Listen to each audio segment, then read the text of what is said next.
Hindi lang siya nakulong sa sasakyan, kundi nakakulong siya sa multo ng sarili niyang nakaraan. One flick, 1 minute, let's talk about Locked.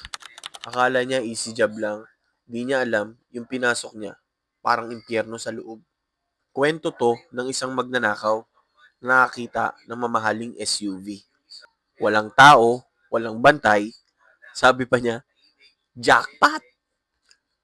Pero pagpasok niya sa loob, nag-lock mag-isa yung mga pinto ng sasakyan at dun niya na-realize na hindi siya makakalabas. Pasok pa more. Tapos biglang may isang lalaki na nagsalita sa speakers ng sasakyan na may sariling hustisya at patakaran.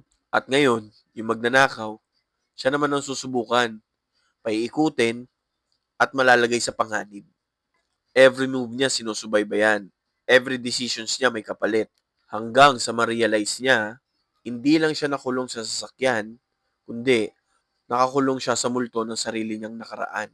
Kung gusto mo ng movie na puro intense, na may halong mind games at moral choices na hindi mo agad makakalimutan, this is the movie for you. That was Locked in a Minute. Like and follow for more quick flicks.